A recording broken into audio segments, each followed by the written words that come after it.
Bismillahirrahmanirrahim. Assalamu alaikum everyone. Today we are going to start the Coulomb's law. This is very much important and very much easy topic.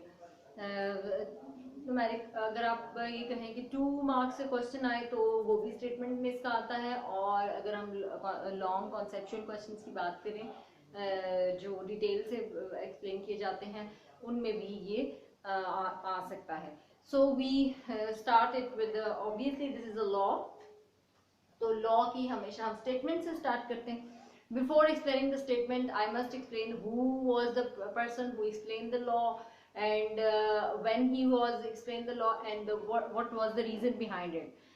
So the French scientist Coulomb explained that law that is called the Coulomb's law in 1786, and the reason behind was that कि obviously हमने पहले ये पढ़ लिया कि point charges हों या number of charges हों, they attract each other, they repel each other. तो obviously attraction में भी और repulsion में भी there must be a force.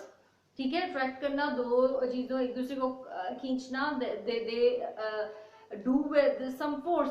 तो इसका बेसिक बैकग्राउंड ये है कि जो है ऑल दी चार्जेस अट्रैक्ट और repel each other, they all the time they attract और repel each other with some force.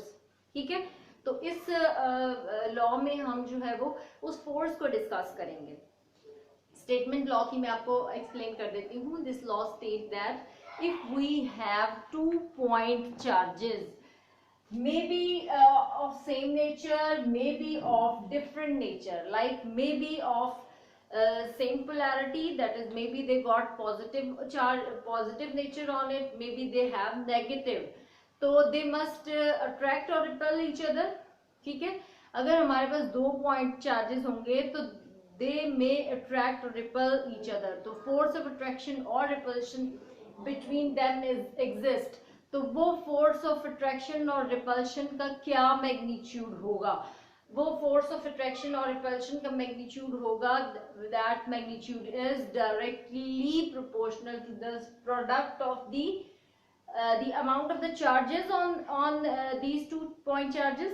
For example, अगर इसके ऊपर 10 कूलम है चार्ज और इसके ऊपर भी 10 कूलम है, तो दोनों की जो है वो प्रोडक्ट, मतलब इन दोनों को multiple product means multiplication, product of these 2 point charges, and inversely proportional वो फोर्स जिससे इन दोनों ने एक दूसरे को अट्रैक्ट या रिपेल करना है, वो फोर्स इनके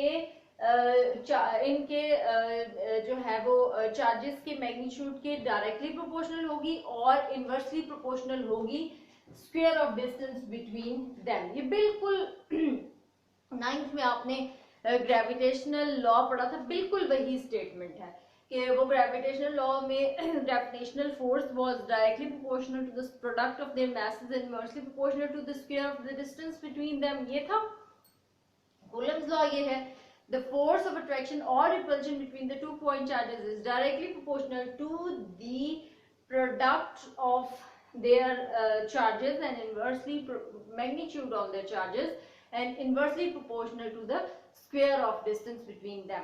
अब हम मैथमेटिकल ये हमने एक्सप्लेन, मैंने आपको एक्सप्लेन कर दी इसकी statement.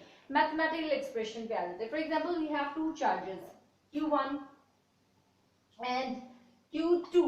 These are the 2 point charges. They may attract or they may repel. क्योंकि हमें इनकी चार्जेस के नेम्स पता है, हमें इनकी नेचर नहीं पता. That is they may have positive charge, they may have negative charge nature on that. ठीक है, तो for example they are separated by the distance r.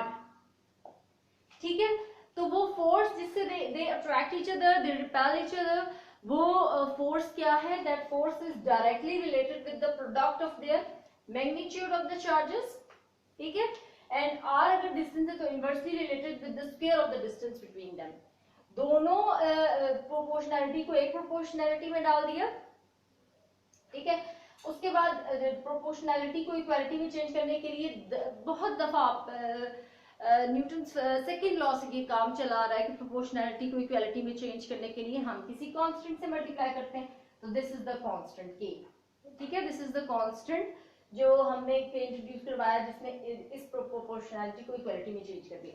अब आपने हेडिंग डालनी है value of K, value of K here is, you have to remind it by yourself, that is 9 into 10 is to the power 9 newton metre square पर coulomb square.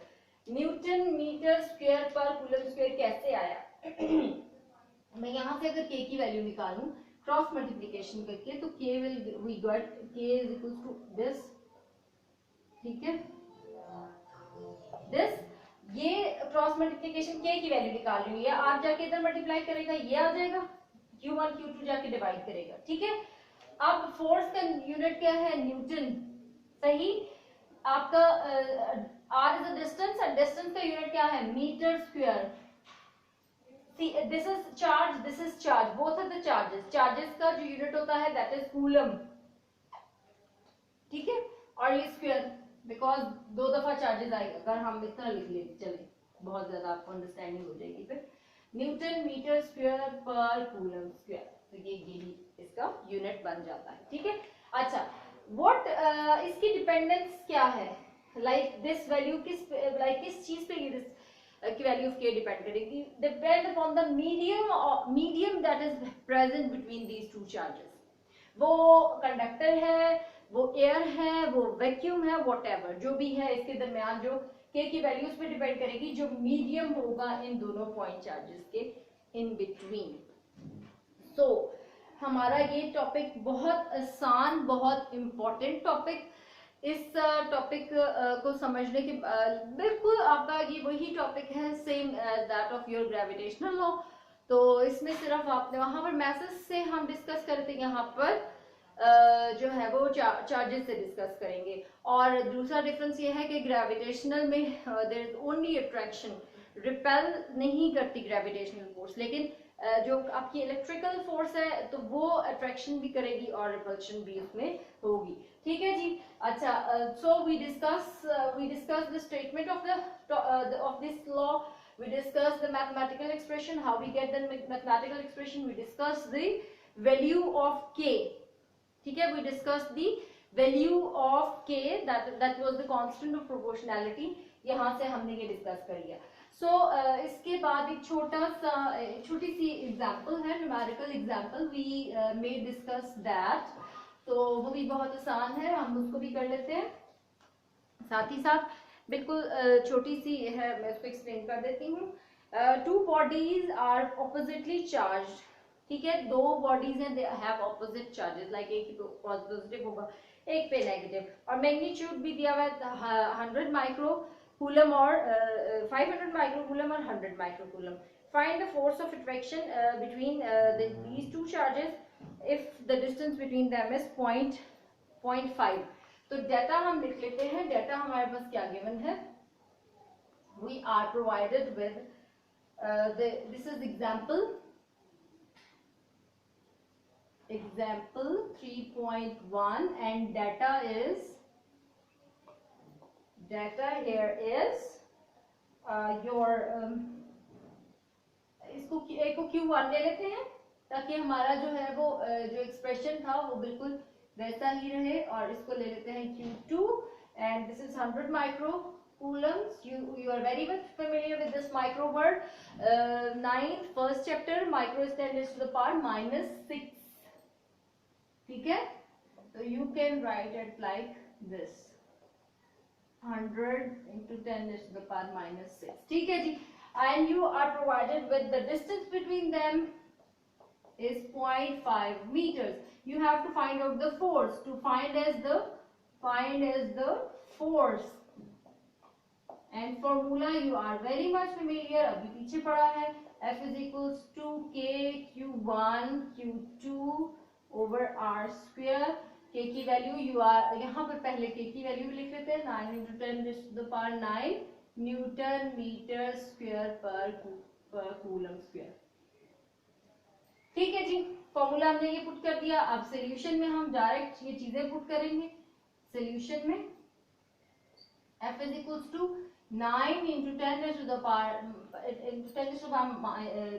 positive 9 and newton metre square पर coulomb square, इस तरह लिख लेते हैं.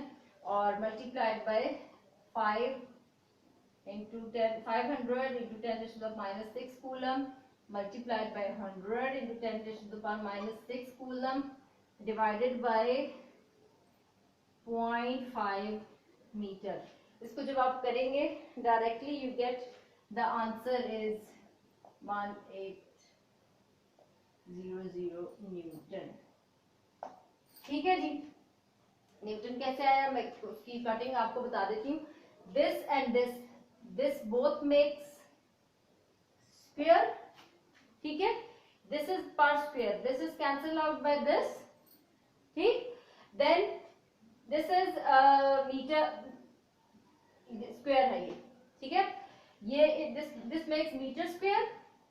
ये और ये कट जाएगा. You are only left with newton. इसलिए आंसर में न्यूटन आ गया. बच्चों को ये बड़ी कंफ्यूजन होती है कि आपकी यूनिट्स की कटिंग कैसे हुई और आखिर में न्यूटन कैसे आ गया. बाकी तो सिंपल ही आप उसमें अपने कैलकुलेटर में डालोगे यू गेट द आंसर.